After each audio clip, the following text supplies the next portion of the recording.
सावरकर जी के जीवन को जब ध्यान से देखते हैं तो ऐसा व्यक्ति आने वाली सदियों तक शायद फिर से इस पृथ्वी पर नहीं आएगा। इतना महान व्यक्ति, वो राइटर भी थे, वो फाइटर भी थे, वो जन्मजात देशभक्त थे, एक आर्ष दृष्टा भी थे, एक बहुत बड़े समाज सुधारक भी थे, एक बहुत बड़े कवि और लेखक भी थे। हिंदुत्व के प्रति दृढ़ श्रद्धा रखने वाला एक जीवन था जो आधुनिक भी था और परंपराओं को भी साथ में लेकर इसका वहन करने वाला है।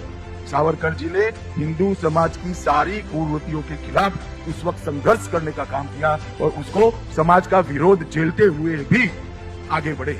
जिस काल कोठरी में सावरकर जी का निवास था, वहां 7x11 की कोठरी, रोज खाना भी न मिलता था, पानी भी नहीं मिलता था। सावरकर जैसे विचारक व्यक्ति को किताबों से अलग रखा गया था। रोज कोपरा को बैल के कोलू के अंदर लगकर तेल निकालने की यातनाएं दी थी। वहां पर भी सावरकर जी ने कील के उपयोग से पत्थरों पर साहित्य सृजन करने का काम किया। 2 जन्म टिप देने के बाद भी जिस व्यक्ति के अंदर भारत माता की प्रार्थना के लिए, भारत माता के यशोगान के लिए साहित्य सृजन करने की हिम्मत है, उससे बड़ा कोई देशभक्त हो ही नहीं सकता।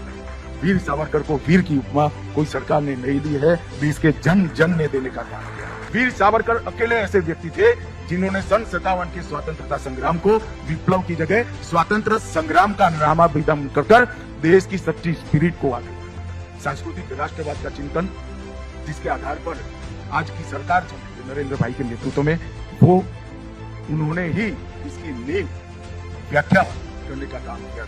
हमारे युवा अगर सावरकर जी की कल्पना का भारत बनाना चाहते हैं तो जिस क्षेत्र में आप काम करते हैं वो क्षेत्र के अंदर सावरकर जी की प्रेरणा के अनुरूप जीवन जीकर जीवन का लक्ष्य सुरक्षित और सबसे समृद्ध भारत माता की रचना करना, भारत की रचना करना, ये हमारा एक जन्मजात देशभक्त, एक मूर्धन्य साहित्यकार और दृढ़ता के धनी, वीरता के धनी सावरकर जी को मन पूर्वक प्रणाम कर श्रद्धांजलि देना चाहता हूँ।